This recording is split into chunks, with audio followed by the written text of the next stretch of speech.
Gillian Lashbrook was just 16 years old when she went on a day trip from Dover to Zeebrugge with her mother, stepfather, uncle and 2 stepbrothers. This is the first time for you back here in Dover. How do you feel looking out there? It's quite eerie, to be fair, and brings back a lot of memories, not very pleasant ones. Tell us a bit about the events of that day. I was going with my family. We were all looking forward to a day to Belgium. It cost £1 to get there, and it was one of those little cheap days out. I passed my mother and she said, "I'll see you in a minute."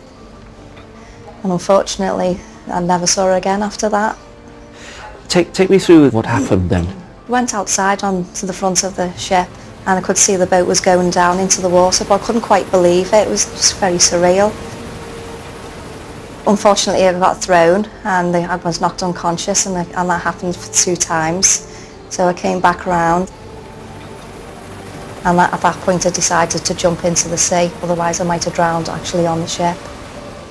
I said a prayer and I spoke to my mother, hoping I wasn't speaking to her. And that's when I saw a fisher boat, and that's when they came over and pulled me up onto the boat. Gillian spent the night alone in hospital, but the next day was reunited with her 2 brothers who had also survived. And a lady from the Red Cross came over with a clipboard in her hand, and she just read down the list and she pointed to our names, and she looked up at us and said, "Oh, you do know your parents are dead, don't you?"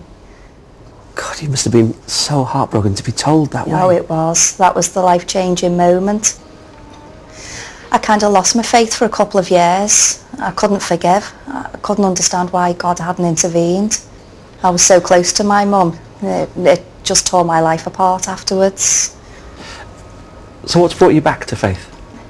With the wounds healed, the scars remain, but I needed faith to bandage all out the grief I was suffering. Do you find yourself asking, why did I survive and my mum didn't? I thought maybe other things were meant for me.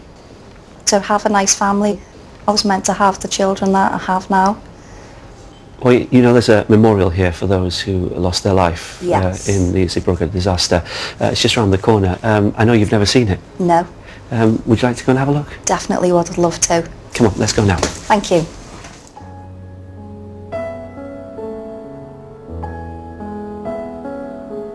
So this is the memorial itself, and your mum's name's going to be there, isn't it? There it is there. It's nice to see that she's been remembered. Brings it to life again, doesn't it? It does, doesn't it? It must do for you. It's good to remember so you never forget. And the window behind. It's not nice to see that picture of the ferry. It certainly isn't. But it's really nice of them to do this in remembrance. Yeah, very taken with that. It's lovely. How will you remember your mum? As being a very happy, jolly person. Everybody loved her. She was very popular. She was nice. She was a good mum. She was a lovely lady.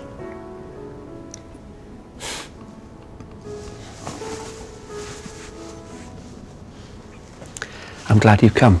So am I. I'm glad I did this. It takes some courage as well, I think, doesn't It it? certainly does, yeah. Sometimes you just want to forget and move on, but I'm glad I've done this. And I'm sure my family are as well. I'm sure they're looking down on me right now. I'm glad that I've done this.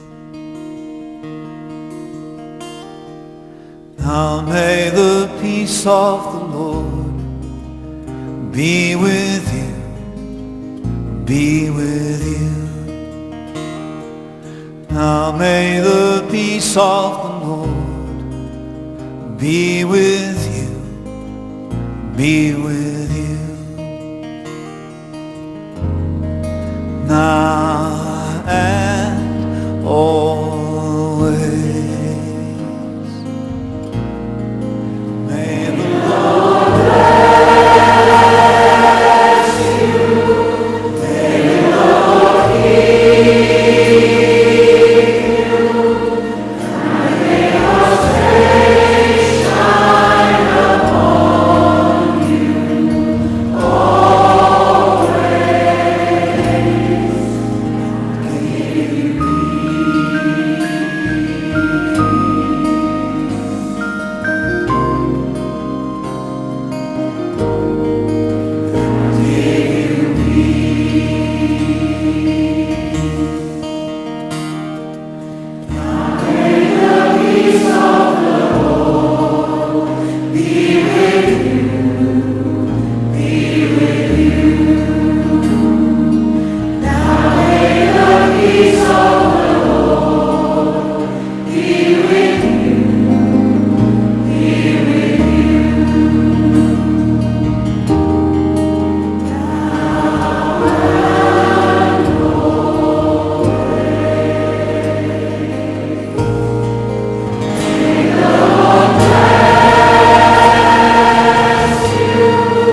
The 30th anniversary memorial service for those who died in the Zeebrugge disaster will be held here tomorrow, and we hope it offers comfort to those involved. We're going to end with a hymn of hope and reassurance. Until next time, bye-bye.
Next week's Songs of Praise is at the later time of 5 o'clock.